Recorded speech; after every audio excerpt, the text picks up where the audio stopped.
Telangana cabinet కాసేపట్లో భేటీ కానుంది. 317 జీవోతో పాటు డిఏలు, ధాన్యం కొనుగోళ్లపై మంత్రిమండలి చర్చించనుంది. కేబినెట్ సబ్ కమిటీల రిపోర్టులపై మంత్రివర్గంలో చర్చించే అవకాశం ఉంది. అంతేకాకుండా మూసీ బాధితులకు ఇచ్చే పరిహారం కూడా కేబినెట్ సమావేశం తర్వాత ప్రభుత్వం ప్రకటన విడుదల చేయనుంది. ధరణి కమిటీ రిపోర్టుపైన కేబినెట్ చర్చించనుంది. ఇరాన్పై ఇజ్రాయెల్ ప్రతీకార దాడులకి పాల్పడింది. తెల్లవారుజాము నుంచి కొన్ని గంటల పాటు టెహ్రాన్కి సైనిక స్థావరాలే లక్ష్యంగా దాడులు చేసింది. ఇజ్రాయెల్కి వ్యతిరేకంగా ఇరాన్ చేసిన దాడులకి ప్రతీకారంగా టెహ్రాన్ సైనిక స్థావరాలపై ఐడీఎఫ్ దాడులు చేసింది. ఇరాన్ సైనిక స్థావరాలతో పాటు మిసైల్స్ తయారీ కేంద్రాలపై ఐడీఎఫ్ దాడులు చేసింది. ప్రస్తుతానికి ఇరాన్ రాకపోకలు చేసే అన్ని విమానాలు రద్దు అయ్యాయి. నవంబర్ 6న పోలవరం ప్రాజెక్ట్ ని సీఎం చంద్రబాబు పరిశీలించనున్నారు. 4 రోజుల పాటు అక్కడే ఉండి పోలవరం ప్రాజెక్టుపై వర్క్ షాప్ నిర్వహించాలనే యోచనలో సీఎం ఉన్నట్లు సమాచారం. అయితే గడువులోగా పోలవరం ప్రాజెక్టు పూర్తి చేయాలని సీఎం అధికారులకు ఆదేశించారు. కేంద్ర ప్రభుత్వంతో సమన్వయం చేసుకుంటూ ఎప్పటికప్పుడు కార్యాచరణ సిద్ధం చేయాలని చంద్రబాబు సూచించారు. పోలీసు బెటాలియన్స్ లో ఆందోళనలు చేయడంపై డీజీపీ సీరియస్ అయ్యారు. ఎంతో కాలం నుంచి సజావుగా రిక్రూట్మెంట్ జరుగుతోందని, మన దగ్గరున్న రిక్రూట్మెంట్ ప్రక్రియనే అన్ని రాష్ట్రాలు అమలు చేస్తున్నాయని తెలిపారు. ఆందోళనలు చేసిన వారిపై చట్ట ప్రకారం చర్యలు తీసుకుంటామని డీజీపీ ప్రకటించారు. సొంత పార్టీ నేతలకు సీఎం చంద్రబాబు నాయుడు మరోసారి వార్నింగ్ ఇచ్చారు. మద్యం, ఇసుక పాలసీల్లో ఎవరూ జోక్యం చేసుకోవద్దని సూచించారు. కొంతమంది నేతలు కావాలనే జోక్యం చేసుకుంటున్నారని, అలాంటి వారిని ఉపేక్షించేది లేదన్నారు. మద్యం, ఇసుకలో ఎలాంటి రాజీ లేదు, ఎవరిని సహించేది లేదని తెలిపారు. ప్రభుత్వానికి మద్యం, ఇసుక పాలసీలు అత్యంత కీలకమన్నారు. పార్టీకి చెడ్డ పేరు తీసుకొచ్చేందుకు కుట్రలు జరుగుతున్నాయని, కేడర్ అంతా అలర్ట్ గా ఉండి అవినీతికి తావు లేకుండా చూడాలని పిలుపునిచ్చారు. బంజారాహిల్స్ లోని మంత్రుల నివాస సముదాయంలో మంత్రి కోమటిరెడ్డి వెంకటరెడ్డిని ఆంధ్రప్రదేశ్ రాష్ట్ర కార్మిక శాఖ మంత్రి వాసంశెట్టి సుభాష్ మర్యాదపూర్వకంగా కలిశారు. ఇరు రాష్ట్రాల తాజా రాజకీయ పరిస్థితులతో పాటు 2 రాష్ట్రాల్లో అమలవుతున్న సంక్షేమ పథకాల తీరుతెన్నుల గురించి ఇరువురు నేతలు చర్చించుకున్నారు. ఇక ఆంధ్రప్రదేశ్ తో అనుసంధానించే NH-65 విషయంలో కోమటిరెడ్డి చొరవ చూపారని వాసంశెట్టి అన్నారు. దీనివల్ల ఆంధ్ర, తెలంగాణ మధ్య రవాణా పరిస్థితులు మరింత మెరుగుపడతాయని వాసంశెట్టి సుభాష్ మంత్రి కోమటిరెడ్డి వెంకటరెడ్డిని అభినందించారు. ఏపీలో కూటమి ప్రభుత్వం ఏర్పాటు చేసిన తర్వాత తొలిసారి అమెరికాలో పర్యటించిన నారా లోకేష్ శాన్ ఫ్రాన్సిస్కో పారిశ్రామికవేత్తలతో సమావేశమయ్యారు. ఆంధ్రప్రదేశ్లో పెట్టుబడులకి గల అనుకూలతలు, ప్రభుత్వం అమలు చేస్తున్న ఇన్వెస్టర్స్ ఫ్రెండ్లీ విధానాల్ని వివరించారు. సీఎం చంద్రబాబు నేతృత్వంలో ప్రభుత్వం చురుగ్గా పనిచేస్తుందని, అమెరికాలో ఉన్న తెలుగు పారిశ్రామికవేత్తలు కూడా ఏపీ అభివృద్ధిలో భాగస్వామ్యం కావాలని కోరారు. రాష్ట్రంలో వచ్చే ఏప్రిల్ నుంచి కొత్త టూరిజం పాలసీని అమల్లోకి తీసుకొచ్చేందుకు కసరత్తు చేస్తున్నట్లు ఏపీ మంత్రి కందుల దుర్గేష్ తెలిపారు. టెంపుల్ టూరిజానికి సంబంధించిన టూరిజం బస్సుని రాజమండ్రిలో ఆయన ప్రారంభించారు. రాష్ట్రంలో టూరిజం అభివృద్ధికి అనేక రంగాల్లో చాలా అవకాశాలున్నాయని, వాటన్నిటిపై ఒక DPR కేంద్ర ప్రభుత్వానికి పంపినట్లు ఆయన చెప్పారు. కేంద్ర ప్రభుత్వం నుంచి ఆ DPR కి ఆమోదం లభిస్తే రాష్ట్రంలో టూరిజం అభివృద్ధి పరుగులు పెడుతుందన్నారు. హైదరాబాద్ లోని MNJ క్యాన్సర్ హాస్పిటల్ ని రాష్ట్ర వైద్య ఆరోగ్య శాఖ మంత్రి దామోదర రాజనరసింహ ఆకస్మికంగా తనిఖీ చేశారు. ఈ సందర్భంగా హాస్పిటల్లోని pathology labs, pet scan, CT scan, MRI scan, mammogram, patient care parts, bone scan, ultrasound విభాగాలతో పాటు పాలిమేటివ్ కేర్ యూనిట్లని మంత్రి పరిశీలించారు. వాటి వినియోగంపై హాస్పిటల్ డైరెక్టర్ డాక్టర్ శ్రీనివాసుని అడిగి తెలుసుకున్నారు. చికిత్స కోసం వచ్చిన రోగుల బాగోగుల్ని, సమస్యల్ని ఆయన అడిగి తెలుసుకున్నారు. తిరుపతిలోని రాజ్ పార్క్, పాయ్ వైస్రాయ్ సహా మరో 2 హోటళ్లకి బాంబు బెదిరింపులు రావడంతో పోలీసులు ఉరుకులు పరుగులు పెట్టారు. తెల్లవారుజామున 5:30 గంటలకి మెయిల్ ద్వారా ISI ఉగ్రవాదుల పేరిట బెదిరింపులు వచ్చాయి. ఈ హోటల్లో రష్యా, మలేషియాకి చెందిన 25 మంది మహిళలు బస చేశారు. వీరంతా స్వామివారి దర్శనం కోసం వచ్చారు. DSP వెంకటనారాయణ పర్యవేక్షణలో సిబ్బంది ప్రత్యేక బృందాలతో తనిఖీలు చేశారు. పేలుడు పదార్థాలు లేవని నిర్ధారించుకుని ఊపిరి పీల్చుకున్నారు. కేసు నమోదు చేసుకుని దర్యాప్తు చేస్తున్నారు. తెలంగాణ రాష్ట్ర గ్రూప్ 1 పేపర్ కాపీయింగ్ పై పబ్లిక్ సర్వీస్ కమిషన్ స్పందించింది. ఈ మేరకు కీలక ప్రకటన చేసింది. CVR ఎగ్జామ్ సెంటర్లో మహిళా అభ్యర్థి అనుమానాస్పదంగా కనిపించిందని పబ్లిక్ సర్వీస్ కమిషన్ తెలిపింది. మహిళా అభ్యర్థి తన ఎడమ చేతి మీద ఉన్న జవాబులు రాసుకుని వచ్చిందని కమిషన్ ప్రకటనలో వివరించింది. దీంతో సదరు మహిళా అభ్యర్థిని ఇన్విజిలేటర్ ఎగ్జామ్ రాసేందుకు అనుమతించలేదని చెప్పింది. కాపీ కొట్టేందుకు ప్రయత్నించిన మహిళా అభ్యర్థి మీద మాల్ ప్రాక్టీస్ కేసు నమోదు చేశామని పేర్కొంది. తూర్పు గోదావరి జిల్లాలో మంత్రి నిమ్మల రామానాయుడు రెండో రోజు పర్యటిస్తున్నారు. ఇందులో భాగంగా రాజమండ్రి శుభమస్తు కళ్యాణ మండపంలో టీడీపీ, జనసేన, బీజేపీ పార్టీల జిల్లా నాయకులతో ఆయన సమావేశం నిర్వహించారు. ఈ సమావేశంలో రాబోయే గ్రాడ్యుయేట్ ఎమ్మెల్సీ, సాగునీటి సంఘాలు, కోఆపరేటివ్ సొసైటీ ఎన్నికలపై సమీక్షించారు. గత 5 ఏళ్ల జగన్ పాపాలు ప్రజలపై భారం రూపంలో వెంటాడుతున్నాయని మంత్రి నిమ్మల విమర్శించారు. జగన్ రాష్ట్ర ఆర్థిక వ్యవస్థని చిన్నాభిన్నం చేశాడని నిమ్మల రామానాయుడు ఆరోపించారు. రాష్ట్ర వ్యాప్తంగా ఏక్ పోలీసు విధానాన్ని అమలు చేయాలంటూ టీజీఎస్పీ బెటాలియన్ పోలీసులు ప్రత్యేక ఆందోళనకు దిగారు. వరంగల్ జిల్లా మామనూరు 4వ బెటాలియన్ పోలీసులు ఊరేగింపు నిర్వహించారు. Mamnoor 4th battalion commandant office ముందు బైఠాయించి ధర్నా చేశారు. బెటాలియన్ ఎదుట హైవేపై ధర్నాకి బెటాలియన్ పోలీసులు ప్రయత్నించారు. వారిని సివిల్ పోలీసులు అడ్డుకున్నారు.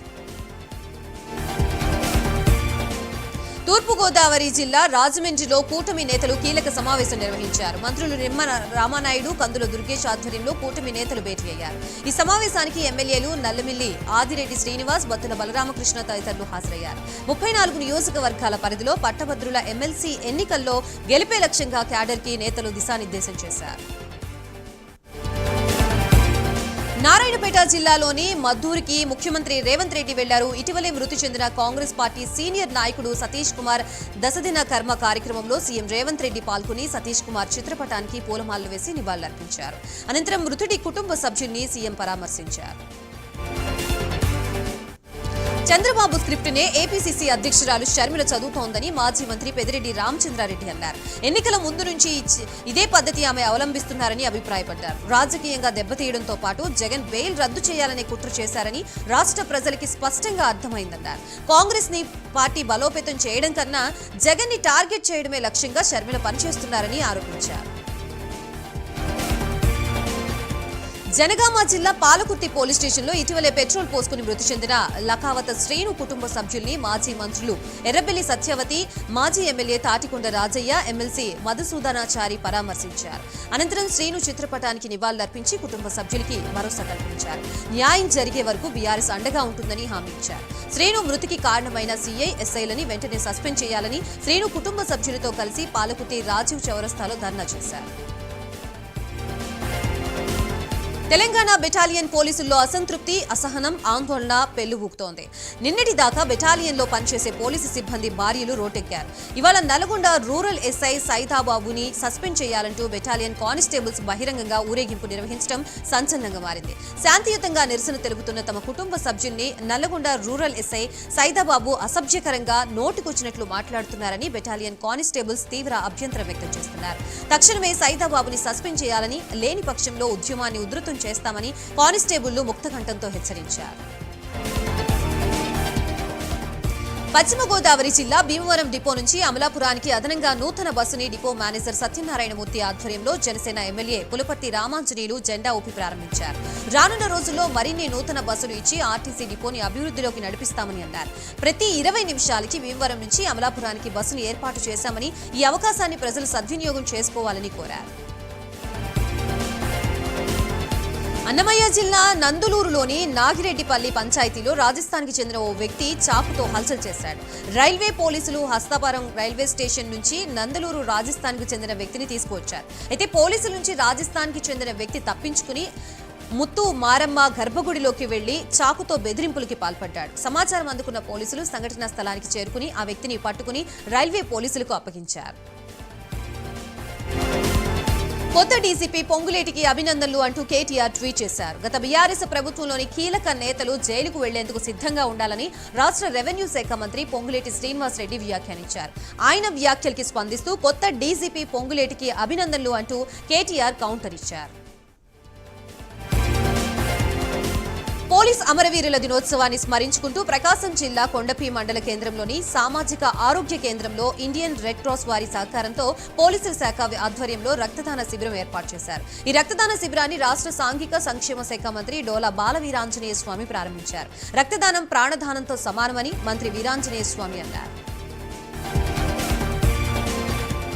పెండింగ్ స్కాలర్షిప్లు బకాయిలు వెంటనే విడుదల చేయాలని డిమాండ్ చేస్తూ ఏఐఎస్ఎఫ్ ఆధ్వర్యంలో విద్యార్థులు సచివాలయం ముట్టడికి ప్రయత్నించారు. తెలంగాణలో 13 లక్షల మంది విద్యార్థులు స్కాలర్షిప్ ఫీ రియంబర్స్మెంట్ల పైన ఆధారపడి చదువుతున్నారని, అయితే 6 ఏళ్లుగా బకాయిల్ని ప్రభుత్వం పెండింగ్ లో పెట్టిందని మండిపడ్డారు. కోర్సులు పూర్తయినా ఫీజు రియంబర్స్మెంట్ ఇవ్వకపోవడంపై కళాశాల యాజమాన్యాలు సర్టిఫికెట్లు ఇవ్వకుండా విద్యార్థుల్ని ఇబ్బందులకు గురి చేస్తున్నారని ఆవేదన వ్యక్తం చేశారు. ముఖ్యమంత్రి తక్షణమే స్పందించి బకాయిలు విడుదల చేయాలని డిమాండ్ చేశారు. అయితే బీఆర్కే భవన్ దగ్గరనే విద్యార్థి నేతలు పోలీసుల్ని అడ్డుకుని అరెస్ట్ చేశారు. చిత్తూరు జిల్లా పొంగునూరు మండల ప్రజా పరిషత్ కార్యాలయ సమావేశ మందిరంలో సర్వసభ్య సమావేశాన్ని నిర్వహించారు. ఈ సమావేశం భారీ పోలీస్ బందోబస్తు మధ్య ఏర్పాటు చేశారు. ఈ సర్వసభ్య సమావేశాన్ని ఎంపీపీ భాస్కర్ రెడ్డి ప్రారంభించారు. ఈ సమావేశంలో ఎంపీటీసీలు, అధికారులు పాల్గొన్నారు. ఎలాంటి అవాంఛనీయ సంఘటనలు జరగకుండా బందోబస్తు ఏర్పాటు చేసినట్లు సీఐ శ్రీనివాసులు తెలిపారు. తన సన్నిహిత అనుచరుడు గంగారెడ్డిని కోల్పోయి బాధలో ఉన్న కాంగ్రెస్ ఎమ్మెల్సీ జీవన్ రెడ్డిని టీపీసీసీ ప్రచార కమిటీ చైర్మన్ మధు యాష్కి పరామర్శించారు. పార్టీలో కార్యకర్తల్ని ఇతర పార్టీల నుంచి వచ్చి కాంగ్రెస్ కండువా కప్పుకున్న బీఆర్ఎస్ నాయకులు చంపేస్తున్నారని జీవన్ రెడ్డి తీవ్ర మనస్తాపానికి గురయ్యారు. అవసరమైతే పార్టీని వదిలేస్తామని కూడా హెచ్చరించారు. దీంతో జీవన్ రెడ్డిని బుజ్జగించేందుకు మధు యాష్కి రంగంలోకి దిగారు. జీవన్ రెడ్డితో మాట్లాడి సముదాయించారు. అల్లూరి సీతారామరాజు జిల్లా వడ్డిగూడెం గ్రామంలో పురాతనమైన శివాలయంలోని సుబ్రహ్మణ్యేశ్వర స్వామి రాతి విగ్రహాన్ని గుర్తు తెలియని దుండగులు ధ్వంసం చేశారు. ఎంతో ప్రతిష్ఠ ఉన్న ఆలయంలో విగ్రహం చోరీ అవడంపై భక్తులు ఆగ్రహం వ్యక్తం చేస్తున్నారు. పోలీసులకు సమాచారం ఇవ్వడంతో విచారణ చేపట్టారు. అనకాపల్లి జిల్లా నర్సీపట్నంలోని గబ్బాడ ఇసుక రీచ్ లో గత రాత్రి ఇసుక దొంగతనం జరిగింది. ఈ ఘటనపై నర్సీపట్నం రూరల్ సర్కిల్ ఇన్స్పెక్టర్ కు మాజీ ఎమ్మెల్యే పెట్ల ఉమాశంకర్ గణేష్ ఫిర్యాదు చేశారు.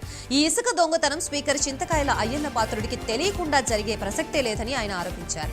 దొంగతనంగా ఇసుక పట్టుకెళ్తున్న లారీల్ని రెవెన్యూ అధికారులు ఎందుకు విడిచిపెట్టారని నిలదీశారు. జరుగుతున్న ఇసుక దోపిడీకి బాధ్యత వహిస్తూ అయ్యన్న పాత్రుడు రాజీనామా చేయాలని మాజీ ఎమ్మెల్యే పెట్ల ఉమాశంకర్ గణేష్ డిమాండ్ చేశారు. ఆన్లైన్లో డ్రగ్ ఇంజెక్షన్స్ అమ్ముతున్న ముఠా గుట్టుని టీజీ న్యాబ్ పోలీసులు రట్టు చేశారు. హజీపూర్ కేంద్రంగా మత్తు ఇంజెక్షన్ ని సరఫరా చేస్తున్నారనే పక్కా సమాచారంతో పోలీసులు రంగంలోకి దిగి ముఠాని రెడ్ హ్యాండెడ్ గా పట్టుకున్నారు. ఇంజెక్షన్లని అమ్ముతున్న 7 నిందితుల్ని పోలీసులు అదుపులోకి తీసుకున్నారు. ఈ వ్యవహారంపై కేసు నమోదు చేసిన పోలీసులు దర్యాప్తు చేస్తున్నారు. కాకినాడ జిల్లా తునిలో మద్యం షాపులపై మహిళల తిరుగుబాటు చేశారు. ఇందులో భాగంగా డి పోలవరం గండిలో మద్యం షాపు నిర్మాణాన్ని మహిళలు అడ్డుకున్నారు. ఆగ్రహంతో పునాదుల నుంచి రాళ్లు తొలగించారు. ఇదే విధంగా మరికొన్ని ప్రాంతాల్లో కూడా నివాసాలకి దూరంగా మద్యం షాపులు ఏర్పాటు చేసుకోవాలని మహిళలు ఆందోళన చేస్తున్నారు.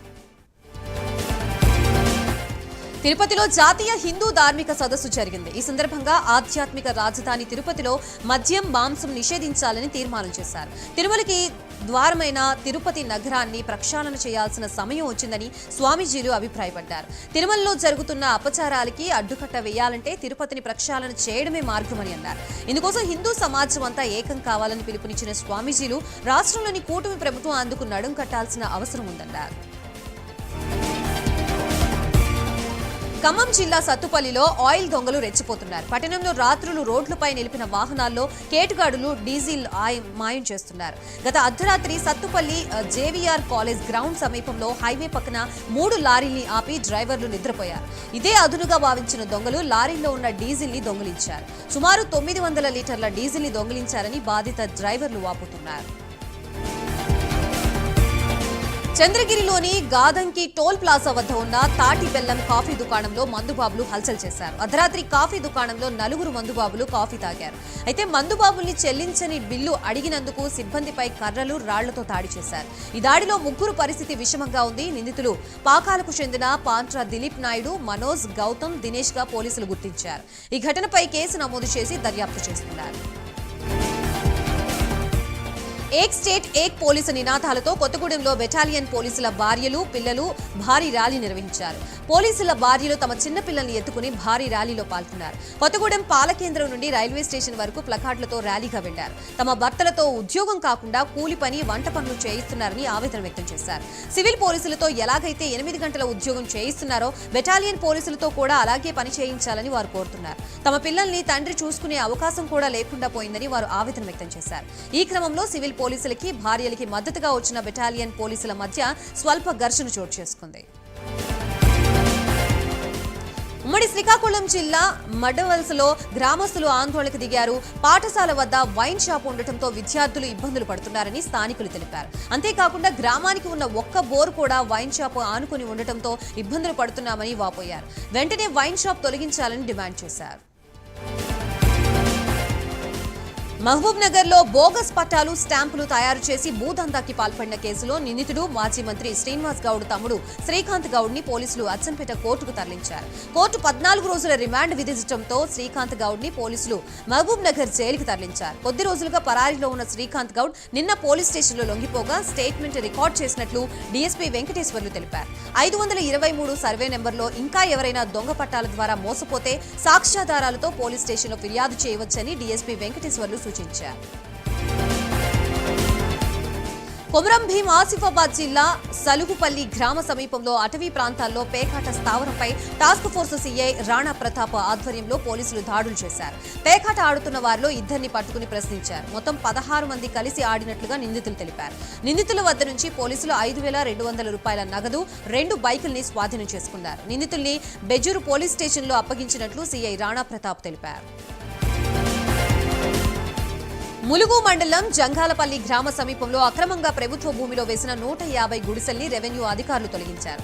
హార్టికల్చర్ శాఖకు కేటాయించిన భూమిలో అనుమతులు లేకుండా నిర్మించిన గుడిసెల్ని అధికారులు పోలీస్ బందోబస్తు నడుమ తొలగించారు.